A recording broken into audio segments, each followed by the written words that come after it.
जय हिंद। देखिए, रूस और यूक्रेन में बहुत ही भयानक युद्ध चल रहा है, बहुत ही खतरनाक युद्ध चल रहा है 4 दिनों से। लेकिन हर देश का अपना अपना अलग स्वार्थ है। यानी रसिया का अलग स्वार्थ है, रूस यानी पुतिन का अलग स्वार्थ है। ये सोचते हैं कि यूएसएसआर के टूटने के बाद बना था यूक्रेन। ये सोचते हैं कि हमारे अंश से टूटा है, इस पर हमारा कब्जा होना चाहिए। यूक्रेन कहता है कि हम अपने आप को बचाने के लिए, अपने देश को बचाने के लिए हम युद्ध लड़ रहे हैं, ये उसका स्वार्थ है। और नाटो देश का अलग स्वार्थ है। नाटो सोचते हैं कि अगर यूक्रेन हमें मिल जाएगा तो यहाँ के जितने भी प्राकृतिक संसाधन गैस है उस पर हमारा कब्जा हो जाएगा। अमेरिका का अलग स्वार्थ है। अमेरिका सोचता है कि अगर ये नाटो में मिल जाएगा तो एक सदस्य हमारा और बढ़ जाएगा, हमारा अधिकार और भी ज़्यादा हो जाएगा। लेकिन इस समय दुनिया के सारे देशों की नज़र हमारे भारत पे अड़ी हुई है कि भारत किसके साथ रहेगा। तो हमारे लिए गर्व की बात है कि आज पूरा दुनिया भारत को देख रहा है कि भारत किसके साथ रहेगा। लेकिन अमेरिका के प्रेसिडेंट जोन बाइडेन ने अपने एक भाषण में कहा भी है कि भारत को यूक्रेन की मदद करना चाहिए। और यूक्रेन के राष्ट्रपति जो जेलेंस्की साहब हैं, ये हर बार ट्वीट करके कह रहे हैं कि भारत यूक्रेन की मदद करे, भारत यूक्रेन की मदद करे। हम युद्ध में अकेले हैं, भारत हमारी मदद करे। भारत तुम्हारा मदद क्यों करेगा? तो आइए देख लेते हैं थोड़ा यूक्रेन के बारे में।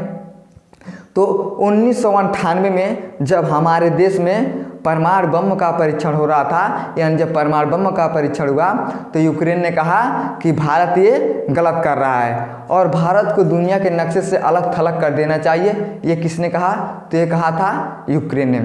और ये यूक्रेन ऐसा देश है जो सबसे ज़्यादा हथियार किसको देता है? पाकिस्तान को देता है। पाकिस्तान को हथियार तो देता है, लेकिन पाकिस्तान उस हथियार का क्या करता है? गलत इस्तेमाल करता है। और वो हथियार लेके आएगा तो कभी हमारे जम्मू कश्मीर में आतंकवादियों को भेजेगा, कभी हमारे छत्तीसगढ़ में नक्सलवादियों को भेजेगा। यानी वो भारत में क्या करता है? हर बार लड़ाई झगड़ा करना चाहता है। क्या कभी यूक्रेन ने कहा कि तुम अगर हमारे यहाँ से हथियार लेके भी जाते हो तो तुम भारत में आतंकवादी हमला क्यों करवाते हो? कभी इसने कहा? कभी उसके खिलाफ गया? ये यूक्रेन कभी नहीं गया।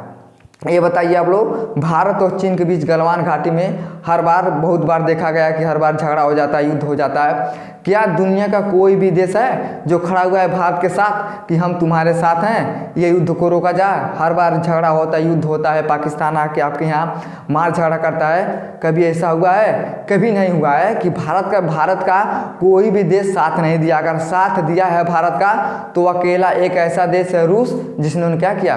भारत का साथ दिया था।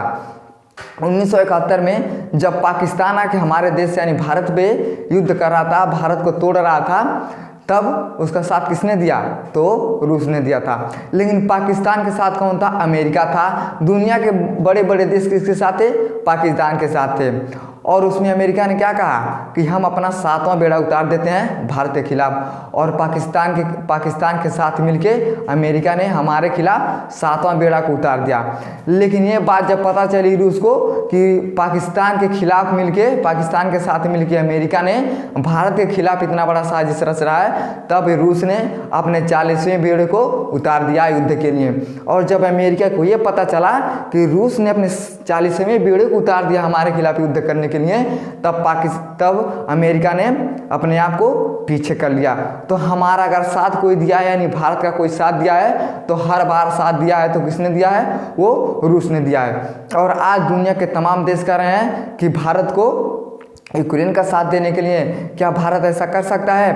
भारत, देखिए, भारत अपने हित में सोच सकता है। भारत के साथ क्या क्या हुआ, भारत को किसने साथ दिया, ये अमेरिका का कुछ नहीं बात है। ये अमेरिका जो भी कहता है सब गलत कहता है। अमेरिका को देखिए कह रहा था कि अफगानिस्तान में हमारे सैनिक लगे हुए हैं, अगर कोई भी अफगानिस्तान पे हमला करता है तो समझा जाएगा हमारे ऊपर हमला कर रहा है। लेकिन जब तालिबान वाले आके वहाँ हमला करने लगे तो क्या किया? अमेरिका पीछे हट गया। अब उसी प्रकार यूक्रेन को ये उकसाया कि तुम युद्ध करो, हम तुम्हारे साथ हैं। और जब यूक्रेन युद्ध करने लगा रूस से, तब कह रहा कि अब हम अपने सैनिकों को नहीं भेजेंगे। ये तमाम प्रकार की उस पर लगा रहा है, पैसा दे रहा है, 3500 दिया है, $3500 करोड़ दिया है। कह रहा है कि हम पैसा दे रहे हैं तो पैसे से युद्ध जीता जा सकता है, सहानुभूति से युद्ध नहीं जीता जा सकता है, पैसों से युद्ध नहीं जीता जा सकता है। अगर युद्ध जीता जा सकता है तो सैनिकों के बल पे जीता जा सकता है, गोली बम टैंक तो बारूदों से मिसाइलों से युद्ध को जीता जा सकता है। अमेरिका के कहने पे भारत यूक्रेन का साथ क्यों देगा, जब आज तक यूक्रेन भारत का साथ नहीं दिया है, हर बार इसका साथ रूस ने दिया है, तो आज अमेरिका के कहने पे भारत यूक्रेन का साथ क्यों देगा। लेकिन आइए देखते हैं कि हमारे भारत देश में इस युद्ध का साइड इफेक्ट क्या पड़ेगा। तो देखिए, गैस का भी दाम बढ़ेगा, डीजल पेट्रोल का दाम भी बढ़ेगा और खाने वाला जो तेल है इसका भी दाम बढ़ेगा, क्योंकि उधर से ही गैस भी आता है, डीजल पेट्रोल भी आता है। तो सबका क्या है, यानी गैस का भी दाम बढ़ेगा, डीजल पेट्रोल का भी दाम बढ़ेगा और खाने वाले तेल का भी दाम बढ़ेगा। लेकिन इस युद्ध को रोका जा सकता है अगर अमेरिका रूस से बात करे, अगर वह कहे कि हम यूक्रेन को नाटो में नहीं लेंगे, तो क्या होगा, रूस इस युद्ध को रोक सकता है। और इनका क्या जाता है, जो जेलेंस्की साहब है, ये हर बार कहते हैं कि हम नाटो में जाएंगे, नाटो में जाएंगे। अरे भैया, तुम ही रूस के पड़ोसी हो, अगर कोई भी पहले युद्ध करेगा तो पहले तुम्हारा साथ पड़ोसी ही देगा।